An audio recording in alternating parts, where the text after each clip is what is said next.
दृढ सक्षम होत असतो, आपली इम्युनिटी सिस्टम स्ट्रॉंग होत असते. आणि मग याच्यामध्ये जर आपण पाहिलं तर अगदी अ जीवनसत्व असेल, ब असेल, ए बी बॉडी फुलफिल काम करते, फुल फ्लेजमध्ये काम करते. म्हणजे आपल्या बॉडीच्या प्रत्येक पार्टसाठी आपण पाहिलं म्हणजे डोळ्यांचं असेल, ब्रेन मेंदू असेल, पंचेंद्रिय असतील, त्यानंतर ज्ञानेंद्रिय असतील, कर्मेंद्रिय असतील, या सगळ्यांसाठीच हे मिनरल्स खूप आवश्यक असतात. त्यांच्या प्रत्येकाच्या फंक्शनिंगसाठी हे सगळंच असणं गरजेचं आहे. आणि हे जर असेल तर आणि तरच आपली बॉडी उत्तम आपल्याला प्रतिसाद देत असते. सो मित्रांनो, आपली एनर्जी लेवल असेल बॉडीची, त्यानंतर डायजेस्ट सिस्टम असेल, ह्या सगळ्यांच्या फंक्शनिंगसाठी मिनरल्स आणि विटॅमिन्स जे आहेत ते खूप महत्त्वाचे आहेत. आणि यांचं प्रमाण हे डेली आपण जे जेवण करतो त्या जेवणातून, पाणी पितो त्या पाण्यातून येत असतं. पण मित्रांनो, सगळ्यांना आपल्याला माहीत आहे की कॅल्शियम असेल, आयोडीन असेल, मॅग्नेशियम असेल, झिंक असेल, सोडियम असेल, फॉस्फरस असतील, हे सगळे हे सगळे आपले मिनरल्स जे आहेत हे आपल्या प्रत्येक अवयवासाठी, त्यांच्या कार्यक्षमतेसाठी खूप आणि खूप महत्त्वाचे आहेत. मग प्रश्न असा पडतो की जर आपल्याला सगळ्यांना छान राहायचं असतं, छान दिसायचं असतं, म्हणजे असं म्हणतात की आपल्याला कपडे सुंदर असावे असा आपण विचार करतो. आपले स्पेक्सच्या ज्या लेन्स आहेत ह्या पण फिल्टर असाव्या, प्रत्येक गोष्ट कॉफी फिल्टर असावी असं आपल्याला वाटतं. म्हणजे प्रत्येक गोष्ट फिल्टर आपण विचार करतो. पण मग आपण जे इन्ग्रेडियंट्स घेत असतो हे फिल्टर असावेत का? आपण जे डेली जेवण घेतो, आपण जे पाणी पितो, ह्यातनं हे मिनरल्स सगळे आपल्याला मिळतात का? कधी विचार केला का आपण? बऱ्याच वेळेस आपली मुलं चांगल्या ज्या नैसर्गिक वस्तू आहेत, फ्रूट्स असतील, व्हेजिटेबल्स असतील, त्यांना नाकार देतात. पण आपल्याला हवंय काय? तर चांगलं हेल्थ हवे. आपल्याला हवंय काय? तर चांगलं आरोग्य हवंय.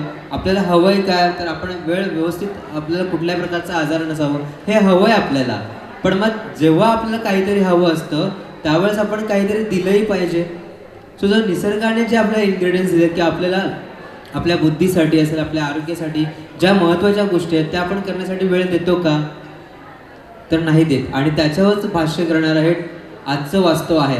आपल्या सगळ्यांना मॉलला फिरायला आवडतं, मॉलमधली संस्कृती आपल्याला आवडते, मॉलमधलं खाणं आवडतं आपल्याला. पिझ्झा असेल, बर्गर असेल, अजून खूप सारे प्रोडक्ट्स आहेत आणि बरीच अशी नावं आहेत. म्हणजे कॉफीजमध्ये पण बरेच असे ब्रँड आहेत ज्यांची नावंही उच्चारणं कधी कधी कठीण असतं. पण मग हे सगळं आपणही ॲक्सेप्ट केलं आहे, बाहेरील संस्कृती आपण ॲक्सेप्ट केली. बरं, यासोबत आपण जेव्हा घेतो आपल्या मुलांना पण आपण त्याची सवय लावत चाललो आहे. म्हणजे बऱ्याच वेळेस आपल्या सगळ्यांना माहीत आहे की कोल्ड्रिंक्स पिणं किती घातक आहे, पण तरी आपण आवर्जून पार्ट्यांमध्ये कोल्ड्रिंक्स घेत असतो. आपल्याला माहीत आहे की जे जंक फूड्स आहेत हे घातक आहेत. चायनीज असेल किंवा त्याच्या टाईपचे सगळेच आयटम्स असतील किंवा बऱ्याच गोष्टी असतील, हे आपल्याला सहज माहीत आहे. पण मग तरीही आपण त्याच्या सहज आहारी जातो का? तर जिभेला आवडणाऱ्या गोष्टी, म्हणजे जिभेची चव आपण ज्याला म्हणतो, त्यासाठी आपण तिकडे ओढलं जातो. बरं, हे आजाराची लक्षणं वाढवण्याची कारणं आहेत. अजून काही गोष्टी पाहिल्या आपण तर आपण झोप. मी बऱ्याच वेळा एक स्पीकर म्हणून बऱ्याच ठिकाणी ट्रॅव्हल करतो, तेव्हा लक्षात असं येतं की खूप सारी पॅरेंट्स किंवा कॉर्पोरेटमध्ये काम करणारी माणसं मला भेटतात, इव्हन उद्योजक मला भेटतात. म्हणतात, सर आम्ही रात्री 1-1, 2-2 वाजेपर्यंत कामं करतो. अरे का करतो आपण कामं? आपण एवढी कामं करतो, पैसा मिळवण्यासाठी करतो, पण ज्या गोष्टींसाठी आपल्याला आनंद असतो ती म्हणजे झोप आपण घेत नाही. जे खाणं व्यवस्थित असावं ते आपण करत नाही, जे आपले इन्ग्रेडियंट्स हवेत आपण ते करत नाही. आपण एक्स्ट्रा एकतर जास्त झोपतो, म्हणजे उशिरा रात्री झोपतो आणि सकाळी उशिरा उठतो. सो बॉडी जे सायन्स आहे ते पूर्णपणे आपण बिघडवून ठेवलेलं आहे. बॉडी सायन्स जर आपण पाहिलं तर सकाळी 5-5:30ला आपण उठलो तर ते किती फ्रेश होतं आणि 10-11पर्यंत आपण जर झोपलो तर ते अजूनही फ्रेश असतं. 6-7 तास झोप सुपेश असते. आपण घेतो ना, 6-7 तास झोप घेतो आपण, पण प्रॉब्लेम असा असतो आपला की आपण उशिरा झोपतो आणि उशिरा उठतो. त्याने बॉडीचं जे मेन फंक्शनिंग आहे, जे मोस्टली आपण ऐकलं असेल सगळ्यांनी, की डायजेस्टिव्ह सिस्टम जी आहे ही रात्री जेवण केल्यानंतर तिचं काम खूप स्ट्रॉंग चालतं.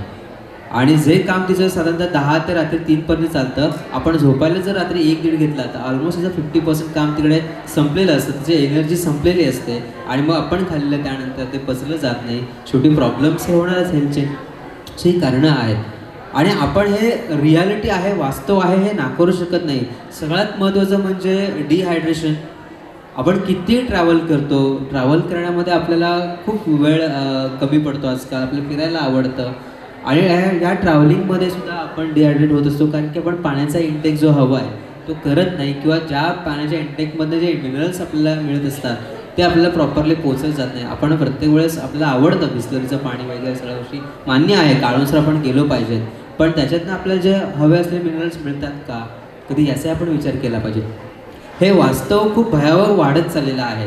ॲज ए स्पीकर म्हणून किंवा वेलनेस इंडस्ट्रीमध्ये काम करताना ह्या गोष्टींचा अनुभव खूप प्रकर्षाने आम्हाला येत असतो. सगळ्यात महत्त्वाचं म्हणजे कामाचा लोड, वर्कलोड. आपण एवढी कामं घेऊन बसतो की आपल्याला जेवायला वेळ नसतो, झोपायला वेळ नसतो. म्हणजे नाही कामात आहे, झोप नंतर भाऊ काय असेल ते, सकाळी उठलो तरी लवकर नाही काम करायचं तर मला. डेडलाईन्स असतात, प्रोजेक्ट्स कम्प्लीट करायचे असतात, प्रोडक्टच्या नवीन काही डेव्हलपमेंट असतात. या सगळ्यांमध्ये एक उद्योजक म्हणून पण आपलं प्रचंड वर्कलोड असतो. बरं नुसतं वर्कलोड असतो का आपल्याकडे, आपल्याला स्वतःला बॅलन्स करायचं असतं, फ्रेंडशिप आपल्या मॅनेज करायचे असतात, आपलं personal to professional to family life सगळं आपल्याला बॅलन्स करायचे असतात. बरं पण हे होत नाही कारण की आपण अशा जगामध्ये राहतो सध्या, त्याला आभासी मी म्हणेन, म्हणजे आपल्याला दाखवायला खूप आवडतं. म्हणजे आमच्या ह्याच्यात एक छान असं छोटंसं कोट आम्ही मेन्शन करतो की आपली सगळी एनर्जी आपण दाखवण्यामध्ये घालवतो. असणं आणि दिसणं ह्या दोन्ही खूप वेगवेगळ्या गोष्टी आहेत. म्हणजे एक असणं जे आहे ना हे खूप महत्त्वाचं असतं, दिसणं हे कधी ना कधी संपतं, हे समजून घेतलं पाहिजे आपण. आणि हा वर्कलोड जो आहे ना हा जास्तीत जास्त आपण दिसण्यावर आपल्या कामाच्या ताणातनं दाखवत असतो. बरं मग प्रत्येक वेळेस आपण कुठेही भेटलो, कोणालाही भेटलो तर आपला पहिला प्रश्न काय विचारतात लोक, कसे आहात तुम्ही, हाऊ आर यू, विचारतात की नाही?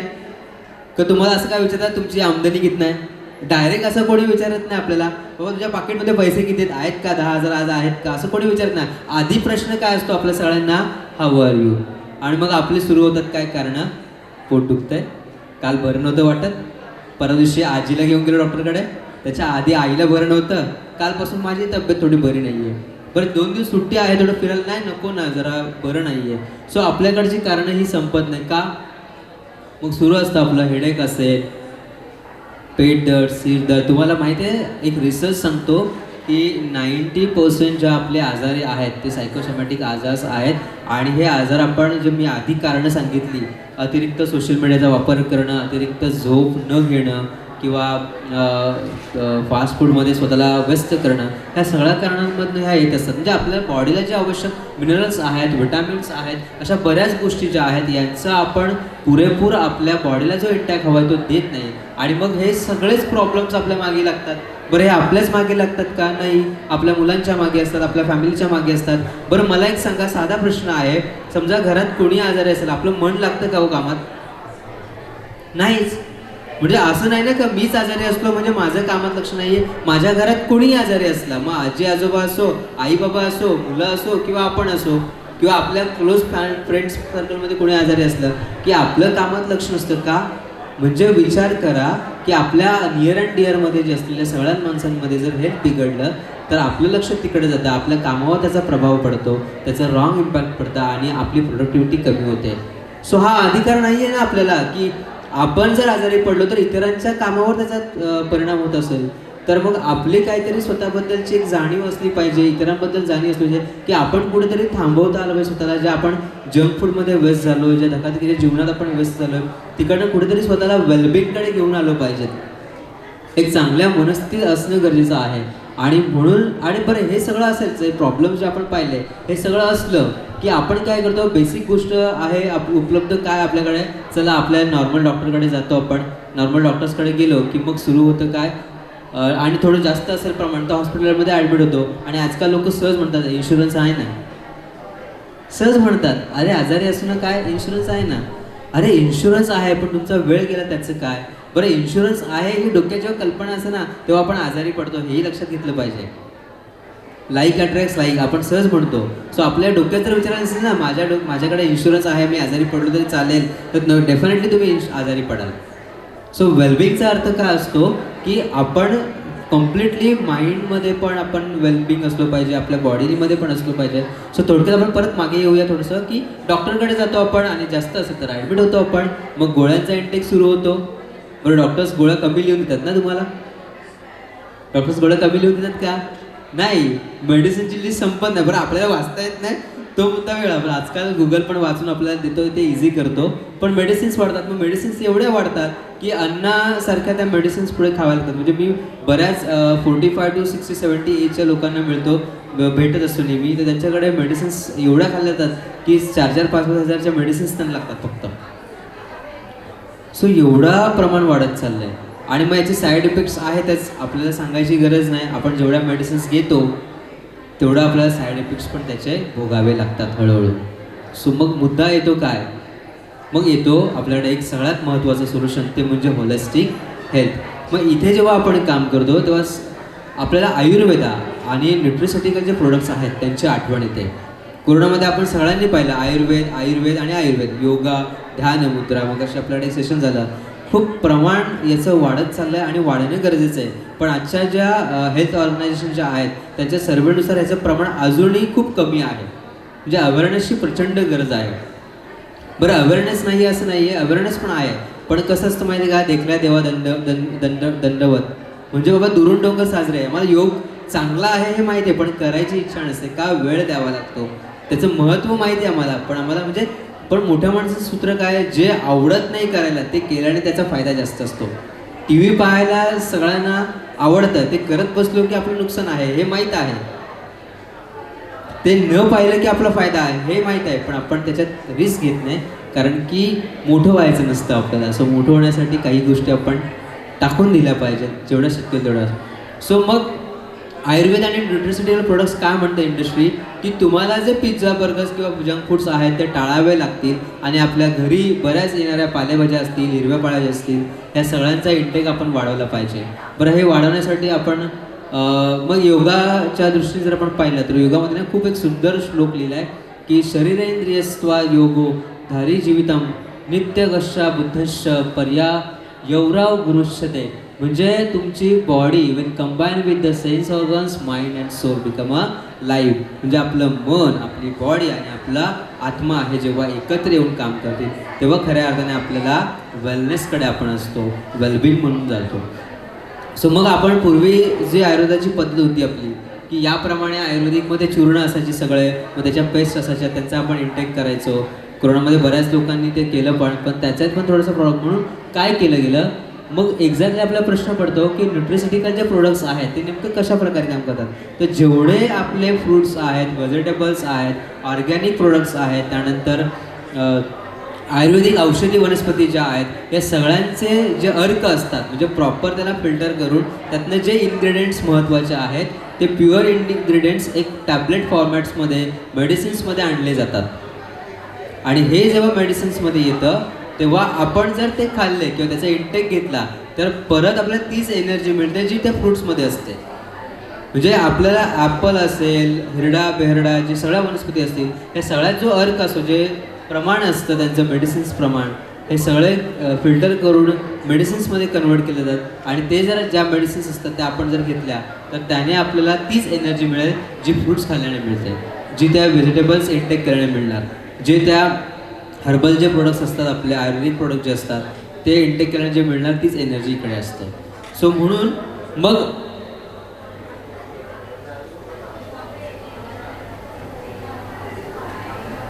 सगळे पुढे करण्यात आणि मग ते मध्ये आले ना ते ओके करायला लागले. हा, येस, थँक्यू.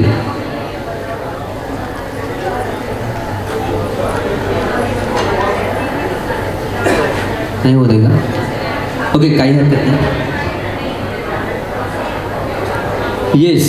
सो मग आमचे जे मित्र आहेत कौशिक सर, यांच्या ब्रँड अंडर दोन खूप महत्त्वाचे प्रोडक्ट्सबद्दल आपण डिस्कस करणार आहोत. ते म्हणजे न्यूट्रिशनल प्रोडक्ट्समध्ये वेलमॅक्स ब्लेंड जे आहे आणि इम्युनिजे जी, हे दोन प्रोडक्ट खूप महत्त्वाचे आहेत. म्हणजे सगळेच प्रोडक्ट खूप सुंदर आहेत. त्यांनी जे डिझाईन केलेले प्रोडक्ट्स आहेत त्यांचा हा न्यूयॉर हा ब्रँड आहे. त्यांनी खूप सिम्पल कन्सेप्ट आणला आहे की जे नेचरमध्ये आहे तेच तुमच्यापर्यंत कसं पोहोचेल. प्युअर इन्ग्रेडियंट्स जे आहेत ते तुमच्यापर्यंत मेडिकल फॉर्ममध्ये, मेडिसिन फॉर्ममध्ये कसं पोहोचेल, यासाठी हा एक खूप महत्त्वपूर्ण रिसर्च आणि त्याच्या प्रोडक्ट्समध्ये त्यांनी काम केलेलं आहे. सो त्यांची सिम्पल टॅगलाईन अशी म्हणते ती journey towards holistic wellness where natures meets natures. आणि सगळ्यांना माहिती आहे आपली बॉडी नॅचरली जेवढी काम करेल तेवढी ती बेस्ट असते. सो नॅचरली जे प्रोडक्ट्स आहेत, जे इन्ग्रेडियंट्स आहेत ते तुमच्यापर्यंत तशाच्या तशा स्वरूपात अगदी चांगल्या प्रमाणे कसे पोहोचतील यासाठी हा ब्रँड काम करतो. सो हॉलिस्टिक वेलनेसवर यांचं प्रचंड काम चालू आहे. वेलनेस ब्लेंडच का असं जर इथे मी प्रेझेंटेशनमध्ये का घेतलं असेल असा सहज प्रश्न तुम्हाला पडला असेल. त्याचं कारण असं आहे की हे जे प्रोडक्ट आहे आपल्या सगळ्यांना चॉकलेट्स खायला आवडतात, टॉफीज खायला आवडतात, गमीज खायला आवडतात, राईट. सो हे त्याच फॉर्ममध्ये आहे. पण याच्यामध्ये हे जे प्रोडक्ट्स आहेत त्याच्यामध्ये विटॅमिन्स आहेत, ओके. त्यानंतर कॅल्शियम आहे, बोर्डिन आहे, आयोडीन आहे, झिंक आहे. आणि हा ज्या गमीज आहेत ह्याचा जो मेन याचा बेनिफिट्स आहे हा आहे न्यूट्रिएंट सपोर्ट आहे. त्यानंतर हेअर, स्किन अँड नेल्सला हा बेनिफिट्स आहे. खूप सारे बेनिफिट्स मिळतात. डायजेस्टिव्ह सिस्टम आपली स्ट्रॉंग करते, इम्युनिटी सिस्टम्स वाढवते. आणि सगळ्यात महत्त्वाचं म्हणजे काय, हे खायला एवढं इझी आहे. म्हणजे मी सरांना रिक्वेस्ट करेन की जर त्यांच्याकडे असेल तर एक एक टॉफी आपण देऊया. Great. So joint and bone health म्हणजे तुम्ही दिवसातनं एक जरी ते चॉकलेटसारखं आहे हे एक जरी घेतलं तरी तुम्हाला दिवसभरात जे इन्ग्रेडियंट्स पाहिजेत म्हणजे एक जी चॉकलेट आहे ते 4 ग्रामचं आहे साधारणतः.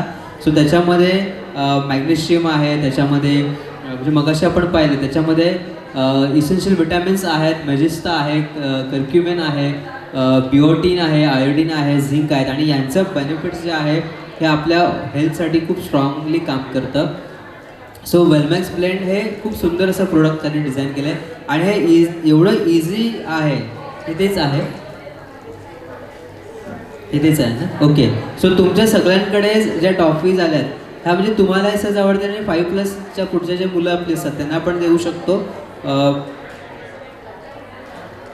सो आता तुम्ही जे चॉकलेट खात आहात याच्यामध्ये 4 ग्रामचं हे चॉकलेट आहे. याच्यामध्ये झिंक आहे, आयोडीन आहे, कर्क्युमाइन आहे, मॅजेस्टा आहे, विटॅमिन्स आहेत. सो तुम्ही सहज अगदी खाऊ शकता. कसं वाटतंय? छान आहे आणि टेस्ट पण सुंदर आहे. तुम्ही सहज खाऊ शकता.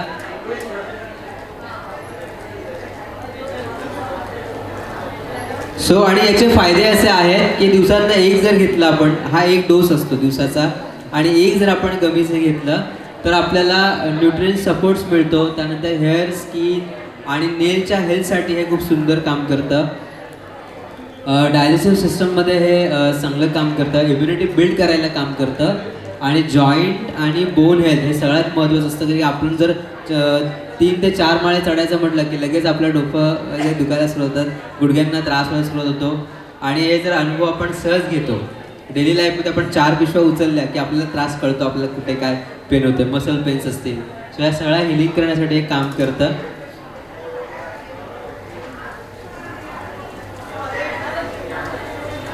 तुम्ही मेडिसिन्स घेतल्या असं पण तुम्हाला वाटणार नाही. कुठल्याही वेळी कुठे बसून कधी फक्त दिवसात एकच घ्यायचं आहे, कारण की ओव्हरडोस पण नको. विटॅमिन्स जास्त असलं तरी प्रॉब्लेम असतो. सो विटॅमिन आणि मिनरल्स आपल्या प्रमाणात देण्याचं काम एक गमीज करतं, ओके. त्यानंतर आपण पुढचा एक प्रोडक्ट आहे जे इम्युनि जी म्हणून त्याला नाव दिलं आहे. सो हे नावाप्रमाणेच इम्युनि सिस्टमवर काम करतात, तो बूस्ट करण्यासाठी काम करतात. आणि आपल्याला माहीत आहे आपण जेवढं आजकाल फिरतो त्याच्यात पोल्युशन्स बऱ्याच प्रमाणे आहे, सगळ्याच प्रकारचं आहे. सो तिकडनं आपली इम्युनिटी सिस्टम कमी होत असते आणि त्याच्यावर काम करण्यासाठी हे प्रोडक्ट काम करतं. इम्युनि जी नावाचं हे प्रोडक्ट आहे. याच्यामध्ये 30 कॅप्सूल्स असतात एका पॅकेटमध्ये. हे पण महिन्याभर आपण जर हवे त्याच्यामध्ये आहे जिलॉय आहे, त्यानंतर नीम, हिरडा, आमला, मॅजेस्टा असे प्रोडक्ट्सचं इन्ग्रेडियंट्स त्याच्यामध्ये आहे. आणि बेनिफिट्स याचे आहेत, इम्युनिटी सिस्टमला सपोर्ट करतात पूर्ण. त्यानंतर आपली इम्युनिटी सिस्टम जी आहे वेगवेगळ्या व्हेरियस जे इन्फेक्शन्स असतात त्याच्यावर अगेन्स्टमध्ये हे काम करतं. आणि हर्बल अँटीबायोटिक्स म्हणून पण काम करतं. बरं, हे कॅप्सूल असल्यामुळे देणार नाही तुम्हाला, ओके. सो मेन आता आमच्यासोबतच का काम करा, म्हणजे ह्या मेडिसिन्स का इंटेक तुम्ही करू शकता सहज, कारण की प्युअर नॅचरल मेडिसिन्स आहेत या. आपण मेडिसिन्स नाही म्हणणार तर आपण यांना न्यूयॉर्कच्या अंडर हे ब्रँड्स आहेत. आणि सगळ्यात महत्त्वाचं म्हणजे आमच्या कौशिक सरांचा एकच उद्देश आहे की ज्या नॅचरली इन्ग्रेडियंट्स आहेत, प्युअर इन्ग्रेडियंट्स आहेत तेच आपल्या फॉर्ममध्ये आले पाहिजेत. सो म्हणून त्यांच्या की फीचर्समध्ये पण ते आहे की ऑथेंटिक इन्ग्रेडियंट्स म्हणजे जेवढे काही ते आयुर्वेदिक सॅम्पल्स म्हणून आपण रॉ मटेरियल आपण म्हणूया, हे प्युअरली वापरले जातात आणि हॉलिस्टिक वेलनेसवर यांचा प्रचंड अप्रोच आहे. त्या दृष्टीने ते काम करतात. त्यांचे प्रोडक्ट्स सगळे त्याच दृष्टीने आहेत आणि क्वालिटी ॲश्युरन्ससाठी त्या ज्या काही टेस्ट हव्या असतात त्या सगळ्या टेस्ट त्या अप्रूव्ह करून घेतात आणि त्यांचं स्पेसिफिक पर्सनली खूप याच्यामध्ये अटेन्शन असतं, कारण की त्या व्यक्तीने वेलनेसवर काम करण्यासाठी वेगवेगळ्या लोकांना एकत्र आणणं, त्यांच्यासोबत काम करणं आणि वेलनेसचा प्रचार प्रसार आणि त्यासाठी लागणाऱ्या ज्या काही वस्तू आहेत त्या वस्तू म्हणण्याच्या पण वेलनेस इंडस्ट्रीमध्ये ते खूप ॲक्टिवली काम करतात. सो त्यांचा हा प्रवास खूप सुंदर आहे आणि त्यांना अजून खूप साऱ्या शुभेच्छा आणि आपल्या सगळ्यांची सपोर्टची गरज आहे. सो पुन्हा एकदा मी डॉक्टर मनोहर भोईर तुमच्या सगळ्यांची रजा घेतो. Thank you so much.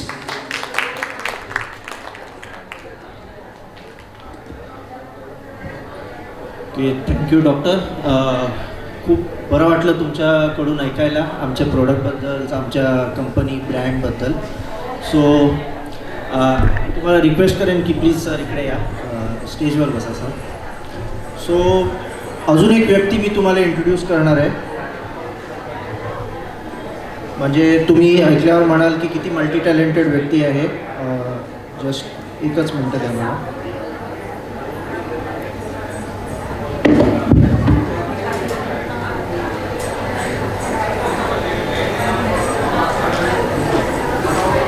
Okay, so let me introduce to you Mrs. Deepali Mandavkar and Mr. Prashant Mandavkar. Ma'am and sir, please could I have you on the stage, please? Deepali ma'am has done shows all over India and she teaches internationally. She has won 3 times in a row Latin Dance Sports Championship held in Delhi, Orissa and Bengaluru 2008, 2009, 2010 on a trot. 3 times she has won it. She is a certified fitness trainer and a licensed Zumba instructor. She has a career of 22 years. I really appreciate that, and she has trained over 1,000 people in those 22 years. She has done choreography and modeling and for print media, Marathi film, and also she has participated in dance shows like Dance India Dance and India's Got Talent. She has also done a Marathi film as a lead and a few Marathi serials. She's trained herself by Mr. Terence Lewis in jazz and hip hop, Mr. Shamak Dawar in contemporary, Miss Veronica Simas and David Abraham in the form of belly dancing, Mr. Sandeep Soparkar in Latin ballroom and standard ballroom, and by Mr. Bosco Fernandez in salsa. So I mean, so many dance forms she knows, and I mean, hats off to you, ma'am. Okay, so she owns a dance fitness studio at near Palava, and she teaches Zumba and other dance forms over there. And she is assisted by her husband, Mr. Prashant Mandavkar as well. So I'm glad to have both of you here, and I would like to hand over the mic to you and hear your thoughts on health and wellness and how do you promote and what is your journey overall. So ma'am, please if you could just speak a few words on that. Thank you Kaushik sir for inviting me here. Thank you Life Expo. मी दीपाली मांडवकर आणि आज आपण डान्सपेक्षा जास्त फिटनेसवर जास्त बोलणार आहोत. आणि मी सुरू करायच्या अगोदर मला हे विचारायचं आहे की इथे किती जण फिटनेससाठी अर्धा तास रोज किंवा 1 तास देतात. Very good. म्हणजे इथे सगळे फिटनेस एन्थुजियास्ट आहेत ऑलरेडी. आणि तुम्ही ही जर्नी केव्हा सुरू केली? जेव्हा तुम्हाला स्वतःहून आतमधून वाटलं की आपल्याला आता काहीतरी एक्सरसाइज केली पाहिजे, की डॉक्टरांनी सांगितल्यावर चालू केलं? डॉक्टरांनी सांगितल्यावर चालू केले? स्वतःहून चालू केलं असेल तर खूप छान आहे. आणि मला ह्याच्यावरच बोलायचं आहे की बरेचसे जण असे असतात की जेव्हा दुसरं कोणतरी सांगतं की अगं तुझं वेट वाढत चाललं आहे, किंवा घरातले सांगतात की तुझं वेट वाढत चाललं आहे, तेव्हा कुठेतरी आपल्याला रिअलाईज व्हायला चालू होतं की आपलं वेट वाढतं आहे किंवा काय. किंवा डॉक्टर सांगतात आपल्याला काहीतरी लाईफस्टाईल डिसीज म्हणजे काही बीपीचा इश्यू येतो किंवा डायबिटीसचा इश्यू येतो. आपण जेव्हा डॉक्टरांना भेटतो तेव्हा डॉक्टर आधी आपल्याला काय सांगतात, तुम्ही आधी एक्सरसाइज सुरू करा.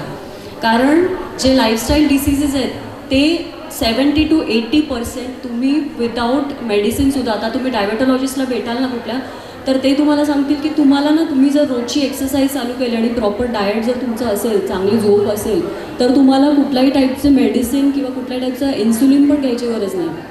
आता आपल्या डॉक्टर म्हात्रेंनी पण तुम्हाला खूप काही मेडिसिनमध्ये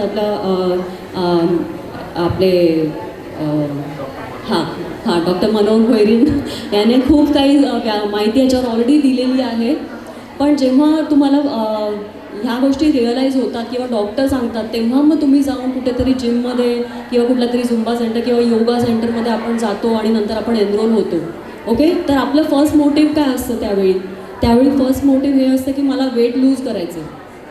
पण आत्तापासून मी सांगते की आपल्याला वेट लूज करायचं आहे म्हणून जाऊ नका जिममध्ये किंवा कुठे योगा सेंटरमध्ये. फर्स्ट मोटिव्ह हे असलं पाहिजे की आपल्याला हेल्दी व्हायचं आहे आतून बाहेरून. आता फिटनेस म्हणजे काय असतं, फिटनेस म्हणजे ॲक्च्युली दोन त्याच्यामध्ये मोठे ॲस्पेक्ट्स आहेत. फिटनेस एक खूप मोठा लार्ज हे आहे, ॲस्पेक्ट आहे ऑलरेडी. त्याच्यामध्ये दोन मोठे असतात. आता समजा एक कार आहे, कार ही आपली बॉडी आहे, वरची बॉडी जी आहे ती आहे फिजिकल फिटनेस, आणि त्या कारचं इंजिन जे असतं ते म्हणजे मेंटल फिटनेस. जर तुमचं कारचं इंजिन चांगलं असेल, तुम्ही मेंटली हॅपी पीसफुल आहात, आतून तुम्ही समाधानी आहात, स्वतःबद्दल तुम्ही कॉन्फिडंट आहात, तर तुम्ही फिजिकलीसुद्धा फिट होऊ शकता. जर तुम्ही आता खूप छान कार घेतलेली आहे, मर्सिडीज घेतली आहे, मी मस्त वरून चकाचक दिसते बॉडी एकदम, आणि आपली बॉडी मॉडेल टाईप आहे अगदी पण आतून जर तुम्ही खुश नाही आहात, आतून जर तुम्हाला काही प्रॉब्लेम आहे, स्ट्रेस लाईफ खूप आहे, स्ट्रेसफुल आहे, भरपूर पैसा पडला आहे, पण स्ट्रेसफुल लाईफ आहे आणि आराम करायला वेळसुद्धा नाही आहे, फॅमिलीशी बोलायला वेळ पण नाही आहे. त्याच्यामुळे मेंटल वेलबिंग हे सुद्धा खूप इम्पॉर्टंट आहे. त्याच्यामुळे त्या ॲस्पेक्टवर सुद्धा सगळ्यांनी काम करा प्लीज. आत्ता जर तुम्ही करत नसाल तर पहिलं खुश राहणं हे खूप महत्त्वाचं आहे. त्याच्यासाठी तुम्ही मेडिटेशन रोजचं करू शकता. आता समजा तुम्ही 1 तासाचं तुम्ही काहीतरी वर्कआउट करताय, तर त्याच्यामध्ये एक शेवटची 5-10 मिनटं आपण मेडिटेशनसाठी देऊ शकतो. एक शांत बसून, मेडिटेशन म्हणजे काय आहे, फक्त आपल्या पूर्ण आयुष्यामध्ये जे काही चांगल्या गोष्टी चालू आहेत आणि देवाने आपल्याला खूप छान दिलं आहे ना, त्याच्याबद्दलसुद्धा तुम्ही विचार केला ना तरी खूप आहे. अगदी काही मेडिटेशन म्हणजे खूप खोलात जाऊन काही करायची गरज नसते. फक्त स्वतःबद्दल कॉन्फिडंट विचार करा, पॉझिटिव्ह जे पण चांगल्या गोष्टी त्याच्याबद्दल थँकफुल राहा. ह्या गोष्टी खूप मॅटर करतात. म्हणजे सकाळी उठून जेव्हा तुम्ही म्हणता की मी खुश आहे, माझा दिवस चांगला आहे, माझ्या आजूबाजूचे लोक चांगले आहेत आणि माझं लाईफ सुपर्ब चालू आहे, तुमचा दिवससुद्धा तेवढा छान जातो आणि तुम्ही तेवढे पॉझिटिव्हली आपल्या वर्कप्लेसमध्ये सुद्धा देता आतून. आणि तुम्ही जर कंटाळूनच उठलात, उशीर झाला आणि सगळं खूप जेव्हा मेसी होतं तेव्हा आपला दिवस पण खराब जातो ना, तसंच आहे. तर हे एक ह्याच्यावर पण आपल्याला वर्क करायचं आहे आणि फिजिकली पण. त्याच्यामध्ये पण वेगवेगळे खूप प्रकार आहेत. आता तुम्ही फिजिकली फिट व्हायला पण जेव्हा जाता, काहीतरी एक्सरसाइज जेव्हा सुरू करता, फक्त हे बघू नका की आपल्याला वेट लॉस करायचं आहे, वेट लॉस करायचं आहे, वेट लॉस करायचं आहे. वेट लॉस हा हेल्थ अँड फिटनेसचा एक छोटासा पार्ट आहे, जो तुम्हाला जर तुम्ही रेग्युलर एक्सरसाइज करत असाल, व्यवस्थित डाएट घेत असाल, व्यवस्थित न्यूट्रिशन तुम्हाला मिळत असेल सप्लिमेंट्समधून, खाण्यामधून, तर तुमचा वेट लॉस होणारच आहे. तो होणार, कारण त्याचं एक ते बाय प्रॉडक्ट आहे की तुम्ही व्यवस्थित फिट असाल तर तुमचा वेट लॉस होणारच आहे. पण तुम्हाला कुठल्या गोष्टींवर वर्क करायचं, अजून सगळ्या ॲस्पेक्ट्सचं लक्ष ठेवलं पाहिजे की आपल्याला आपलं बॅलन्सिंग वाढवलं पाहिजे, आपली स्ट्रेंथ वाढवली पाहिजे, आपला स्टॅमिना वाढवला पाहिजे, एन्ड्युरन्स वाढवलं पाहिजे, ॲजिलिटी वाढवली पाहिजे.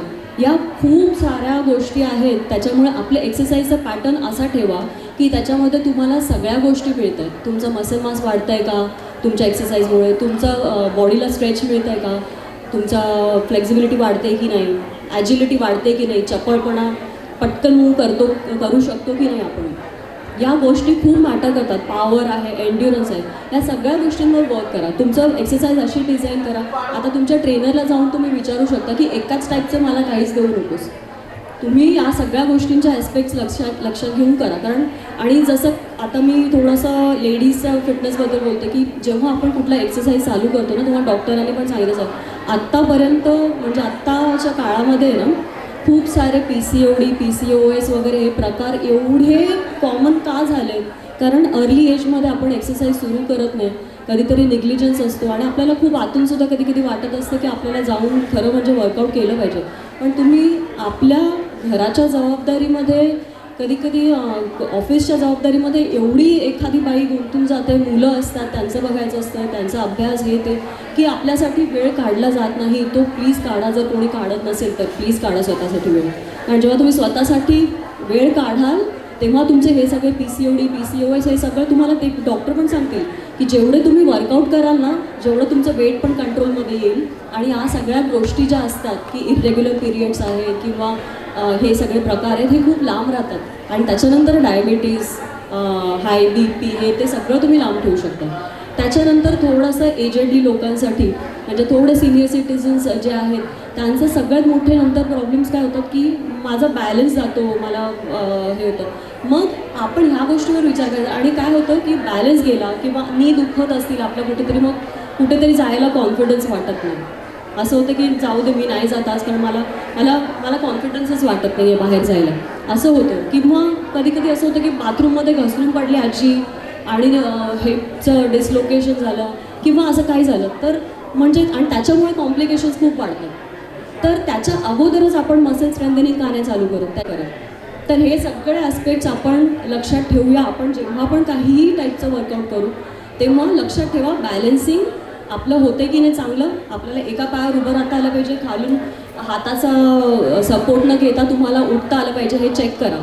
मांडी घालून बसायचं जमिनीवर आणि उठून उभं राहायचं हात न टेकवता. हे सगळ्यांनी घरी जाऊन चेक करून बघा की जमतंय का, बॅलन्सिंग चांगलं हवं, स्ट्रेच चांगलं हवं. जेवढी तुमची फ्लेक्झिबिलिटी असेल, हात टेकतात का खाली बघायचं, तेवढं तुमचे इंजुरीचं प्रमाण वाढतं, कमी होतं.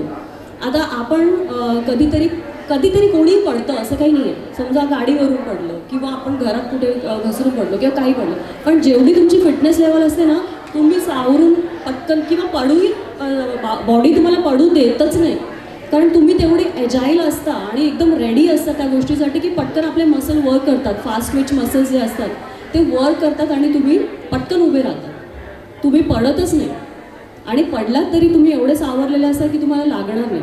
त्याच्यामुळे ह्या सगळ्या गोष्टी आहेत, तुम्हाला खूप वर्क करायच्या आहेत. आणि फक्त काय करा की जे पण तुम्ही वर्कआउट काही चालू करत असाल, आपल्या ट्रेनरशी बोला, हे सगळे ॲस्पेक्ट्स त्याच्यामध्ये आणा. आणि त्याच्यानंतर जर तुम्ही एकाच काहीतरी टाईपचं करत असाल तर ते त्याच्याबद्दल सांगते मी. आणि यूट्यूबच्या एक्सरसाइज बघून किंवा काहीतरी बघून सुरू करू नका. कुठलंही डाएट असू देत नाहीतर एक्सरसाइज असू देत, की यूट्यूब किंवा दुसरं कोणाचं तरी इन्फ्लुएन्सरचं ऐकून सुरू करू नका. जे एक्सपर्ट आहेत डाएटमध्ये, जे फिटनेस फील्डमध्ये एक्सपिरियन्स्ड आहेत का, त्यांच्याकडे सर्टिफिकेट आहे का, हे विचारून त्यांच्याकडून तुम्ही प्रॉपर प्लॅन घ्या तुमच्या एक्सरसाइजचा, डाएटचा. ओके. आता ह्याच्यानंतर आपल्याला प्रॉपर स्लीप घेणं, आणि जसं डॉक्टरांनी ऑलरेडी या गोष्टीवर त्यांनी सांगितलेलं आहे की जेवढी तुम्ही एक्सरसाइज करता तेवढं तुम्हाला स्लीप घेणं म्हणजे रेस्ट घेणं हे सुद्धा खूप महत्त्वाचं असतं. आणि काही जण एवढे फिटनेस एन्थुझियास्टिक असतात की म्हणजे 3-3 तास वर्कआउट करत राहतात किंवा बरं नसताना सुद्धा वर्कआउट करायला जातात. आता फिटनेसचं कसं आहे की मी बोर करत नाही आहे ना, हो की नाही? ओके.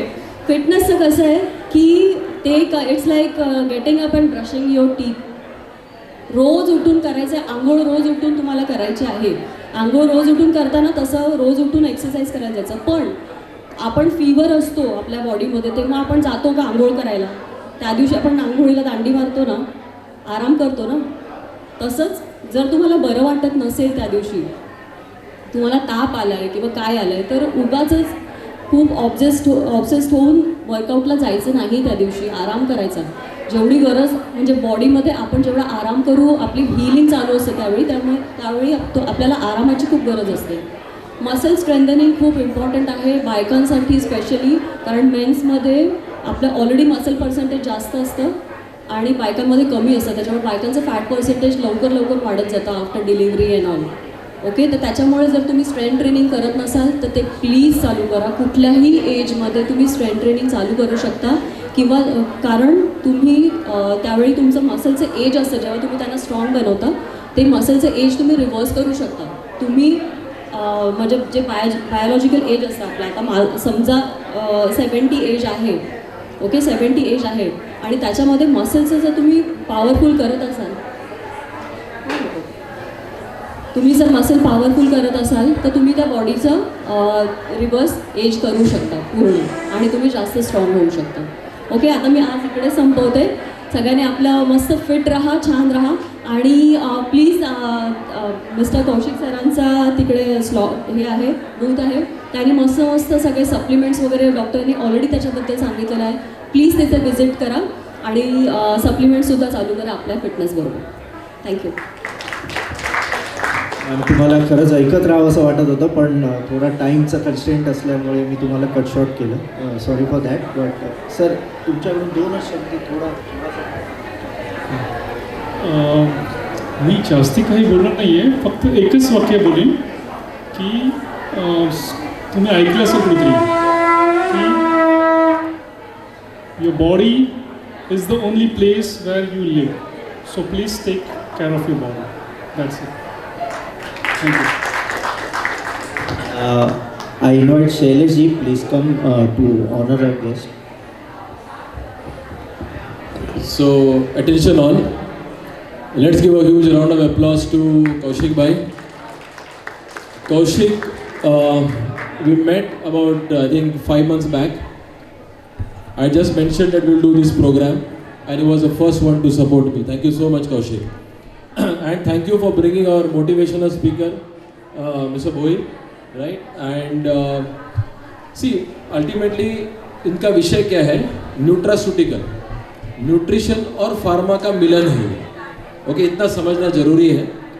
और न्यूट्रिशन तो हम लेते ही हैं, खाना खाते हैं, सब कुछ खाते हैं, कुछ ना कुछ चीज़ बाकी रह जाती है, उसमें फार्मा आ जाता है. दवाई खाते खाते न्यूट्रिशन रह जाता है तो न्यूट्रा आ जाता है. ये मॉडर्न टर्मिनोलॉजी है विच इज़ न्यूट्रास्यूटिकल्स, करेक्ट, जो आम आदमी भी ले सकता है. आपने अपने जो अभी गमीज खाए, आप महसूस किया हो कि छोटे बच्चे जो भी है ये गमीज बहुत ही अच्छे लगेंगे end you will eat without guilt. Correct? So lovely work, boss, lovely, and we are all recording. We'll take this, things to the masses, right? Or thank you so much. This is a very very unique thing, और ये future है pharma का, healthcare का future है nutraceutical. Okay. So, Shailesh ji, I would like you to please felicitate our.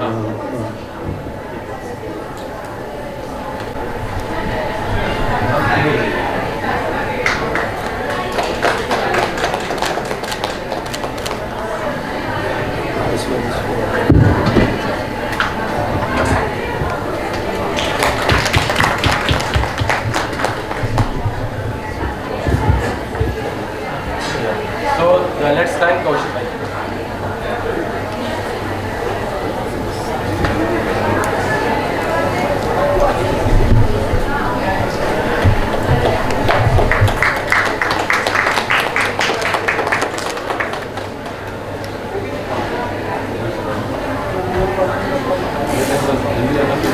ज़्यादा बात कर सकते हैं.